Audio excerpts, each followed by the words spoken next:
आइए पहले सारी बातों को समझिएगा कि क्या क्या चीजें हैं और कैसे हम इस चीज को अपने आप में बेहतर कर पाएंगे, क्योंकि हमारा एक मकसद होगा, वो है सिलेक्शन लेना। सिलेक्शन लेने के लिए जितना भी पढ़ना पड़ेगा, जिस भी हद तक पढ़ना पड़ेगा, मुझे नहीं लगता कि कोई बच्चा इस चीज से पीछे हटने वाला है, पूरी मेहनत करने वाला है कि मुझे सिलेक्शन इस बार चाहिए ही चाहिए। सबसे पहला, यहां पर जो फॉर्म जारी हुआ है वो ग्रेड थर्ड के लिए जारी है। इसमें 8,000 के आसपास आपके पास पद हैं।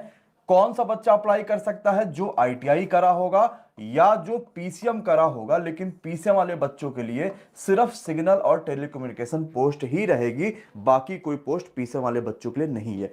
यानी जिसने इंटर में, ट्वेल्थ में फिजिक्स केमिस्ट्री लिया होगा, फिजिक्स केमिस्ट्री मैथ, वही बच्चा आपके यहां पर ग्रेड थर्ड में अप्लाई कर सकता है एसएनटी के लिए। बाकी आईटीआई वाले बच्चों के लिए इसमें काफी पोस्ट है, फिटर के लिए, मैकेनिकल के लिए, वगैरह वगैरह वगैरह वगैरह वगैरह, बहुत सारे पोस्ट आईटीआई वाले बच्चों के लिए है, तो वो वहां से अप्लाई कर सकता है। अब ग्रेड थर्ड में आपको क्या पढ़ना है जरा समझिएगा। गणित पढ़नी है 25 नंबर की। टारगेट ये करो कि 25 में 25 आ जाए, क्योंकि एक ही पेपर आपका होना है, इसी के थ्रू आपका सिलेक्शन होना है, इसी के थ्रू आपको सारी चीजें होनी है। यहां टारगेट इतना होना चाहिए, और मुझे लगता है कि अगर आपने प्रैक्टिस कर ली तो हो जाएगा। दूसरा, रीजनिंग आपके पास 25 क्वेश्चन आनी है, 25 क्वेश्चन 25 नंबर की। यहां पर भी बच्चा 25 में 25 का टारगेट। चलो, गणित मैं खुद पढ़ाऊंगा, रीजनिंग में पवन पाल सर से पढ़वाऊंगा, रेलवे में खुद सेलेक्टेड है, और साथ ही साथ बैंक तक के एग्जाम दिए हैं, तो आपको लेवल की चिंता नहीं करनी पड़ेगी।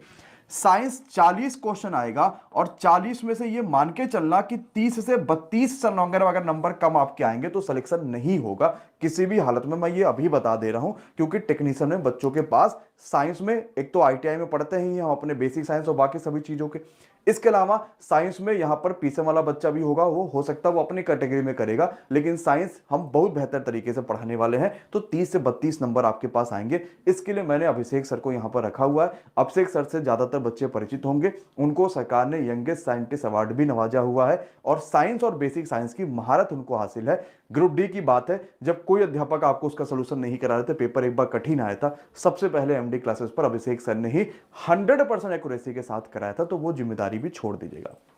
बाकी जीएस 10 नंबर का आएगा, ज्यादा नहीं पढ़ना है, करंट अफेयर्स और स्टैटिक पर ज्यादा फोकस करिएगा। जीएस में 10 में से 5 से 6 नंबर बन जाएंगे।